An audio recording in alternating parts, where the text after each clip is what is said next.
Hello everyone, welcome to EduTap. My name is Megha, and in today's 10 minutes day series, we are going to discuss the topic bank account of a trust, which is a very important topic for a JIB examination. अगर आप एक list चाहते हैं जहां पे आपको JIB examination के सारे इंपॉर्टेंट टॉपिक्स मिल जाएं प्लस आपको प्रीवियस ईयर क्वेश्चंस भी मिल जाएं, तो इसी वीडियो की डिस्क्रिप्शन में एक आपको लिंक मिलेगा जिस पे क्लिक करके आप एक डॉक्यूमेंट डाउनलोड कर लेंगे, सारे इंपॉर्टेंट टॉपिक्स प्लस आपको प्रीवियस ईयर क्वेश्चंस की भी लिस्ट आपको मिल जाएगी, ताकि आपका जो प्रेपरेशन है वो डिमांड ऑफ द एग्जाम के हिसाब से आप अलाइन कर सकें। अब हम टॉपिक की बात करते हैं। So account of a trust. So bank account open किया जा सकता है ट्रस्ट के नाम पे। तो ट्रस्ट होता क्या है, देखो, अब मान लीजिए कि अंकल है, इनकी बहुत सारी प्रॉपर्टी है और ये चाहते हैं कि इस प्रॉपर्टी का बेनिफिट इनके ग्रैंडसन को मिले, लेकिन अभी ग्रैंडसन की एज बहुत कम है, तो वो क्या करते हैं, इस प्रॉपर्टी का एक ट्रस्ट क्रिएट कर देते हैं और ट्रस्ट का जो मैनेजमेंट है वो इस लड़की को ट्रांसफर कर देते हैं। तो जो ट्रांसफर किया है जिस लड़की को मैनेजमेंट, वो लड़की ट्रस्टी होगी। जिन्होंने ट्रस्ट क्रिएट किया वो ऑथर ऑफ द ट्रस्ट है। जो उस ट्रस्ट को मैनेज करेगा प्रॉपर्टी को, वो ट्रस्टी है, और उसका बेनिफिट जिसको मिलेगा उसे हम बेनिफिशियरी बोलेंगे। और इस सारे तामझाम को हैंडल करने के लिए जो लीगल डॉक्यूमेंट क्रिएट होगा उसे हम ट्रस्ट डीड बोलते हैं। तो ट्रस्ट को मैनेज करने के लिए, ट्रस्ट की प्रॉपर्टी को मैनेज करने के लिए बैंक अकाउंट भी ओपन किया जा सकता है। जब भी एक ट्रस्ट का बैंक अकाउंट ओपन होगा तो सबसे पहले बैंक वाले ट्रस्ट डीड को अच्छे से पढ़ेंगे, उसमें सारे टर्म्स एंड कंडीशंस देखेंगे।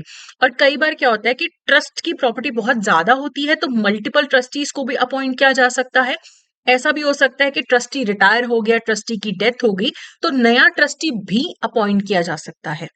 अब अगर ट्रस्टी इंसॉल्वेंट हो जाए, यानी कि वो जो लड़की जिसे ट्रस्टी बनाया गया है, अगर वो इंसॉल्वेंट हो जाए, तो क्या ट्रस्ट को या ट्रस्ट की प्रॉपर्टी को या ट्रस्ट के बैंक अकाउंट को कोई फर्क पड़ेगा?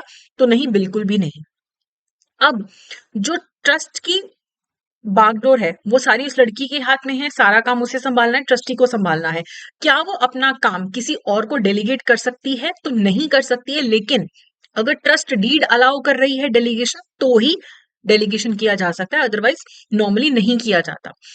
काफी ऐसे ट्रस्ट होते हैं जिनका under state act registration necessary होता है, सेंट्रल के अंदर उसका रजिस्ट्रेशन नेसेसरी है। तो बैंक को देखना पड़ेगा कि कौन से नेचर का ट्रस्ट है, क्या इसका रजिस्ट्रेशन किसी एक्ट के अंदर कंपलसरी है, क्या ये ट्रस्ट को रजिस्टर किया गया है या नहीं किया गया है, वो सब देखना पड़ता है। अब मान लीजिए कि वो जो ट्रस्टी लड़की है उसने लोन में डिफॉल्ट कर दिया, और जिस बैंक में उसने लोन का डिफॉल्ट किया है उसी बैंक में ट्रस्ट का भी अकाउंट है। तो क्या ट्रस्ट के पैसे से ट्रस्टी के लोन को रिकवर किया जा सकता है? क्या right to set off applicable होता है? तो ऐसा बिल्कुल भी नहीं है। अब ट्रस्ट के अकाउंट को लेके जो रूल्स एंड रेगुलेशंस है उसके बारे में थोड़ा सा और डिटेल में देखते हैं। अब जो ट्रस्ट डीड है उसे हमेशा बैंक स्क्रूटिनाइज करता है, ये देखने के लिए कि ट्रस्टी के क्या क्या पावर्स हैं, क्या विड्रॉल की लिमिट्स हैं, किसके पास अथॉरिटी है ट्रस्ट के नाम पे अकाउंट ओपन करने की। उसके बाद मल्टीपल ट्रस्टीज भी हो सकते हैं। अगर मान लो कि ट्रस्ट में 2 या 3 ट्रस्टीज हैं और कोई क्लियर इंस्ट्रक्शंस नहीं है, तो फिर तीनों ट्रस्टीज जॉइंटली उस ट्रस्ट के बैंक अकाउंट को ऑपरेट करेंगे। अगर ट्रस्टी की डेथ हो जाती है, रिटायरमेंट हो जाती है, तो मान लो 3 ट्रस्टी में से एक की डेथ होगी तो बाकी के 2 ट्रस्टीज ट्रस्ट को संभाल लेंगे। अगर सारों की डेथ हो जाती है, सारे रिटायर हो जाते हैं, तो कोर्ट नए ट्रस्टीज को अपॉइंट कर सकता है। क्या ट्रस्टी के इंसॉल्वेंट होने पे ट्रस्ट भी डिसॉल्व हो जाता है? तो ऐसा बिल्कुल भी नहीं है। ट्रस्टी का काम तो सिर्फ मैनेज करने का है ना, वो नहीं है तो कोई और मैनेज कर लेगा।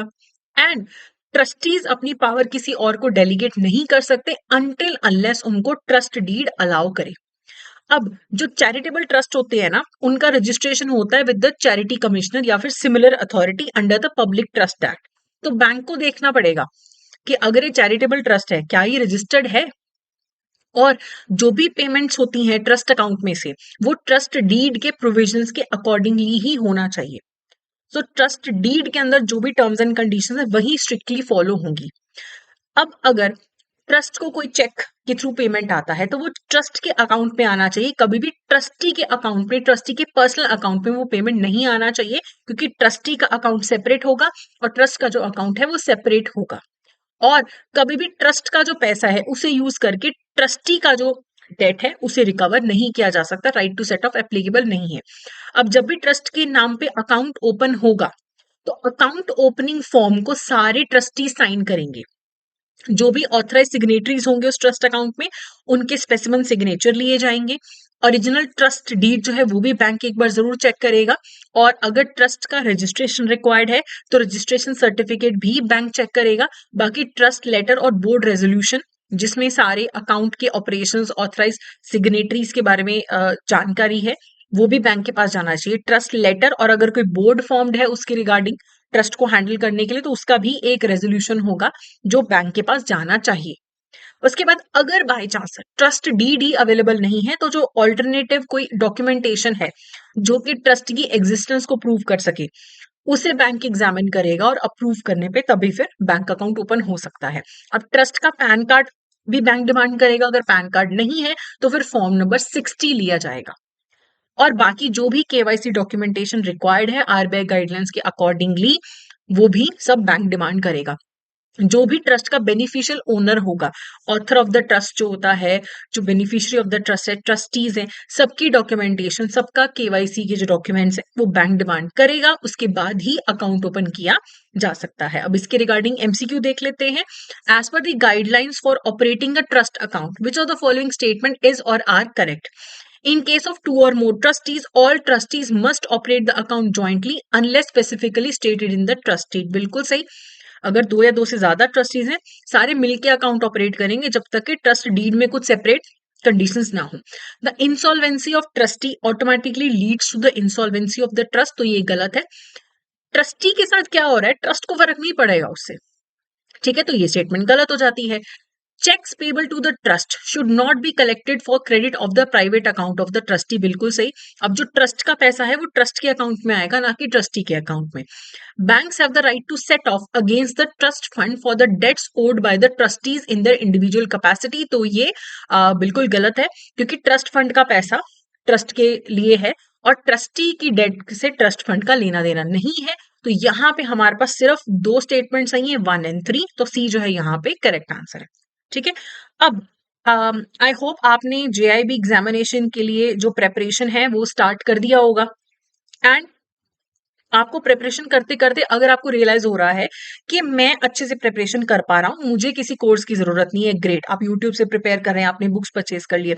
लेकिन अगर आपको ऐसा फील हो रहा है कि नहीं मुझसे हैंडल नहीं हो रहा, एक बुक्स बहुत हैवी हैं और कहीं मेरे पास टेस्ट सीरीज मुझे अलग से लेनी पड़ेगी और मुझे चीजें समझने में दिक्कत आ रही है, तो अगर आप एक जगह चाहते हैं जहां पे आपको सारे रिसोर्सेज मिल जाएं कि बस मैं ये कोर्स परचेज कर लूं, मुझे कहीं और जाने की जरूरत नहीं है, तो इसी वीडियो के डिस्क्रिप्शन में ना आपको लिंक मिलेगा जेआईबी कोर्सेज पर, उस पर क्लिक करके आप हमारी वेबसाइट पे पहुंच जाएंगे, जहां पे आप कॉम्बो के अंडर हमारा मास्टर कोर्स में एनरोल कर सकते हैं। तो अभी जैब 75 कोड एप्लीकेबल है, तो आपको 75% ऑफ मिल जाएगा।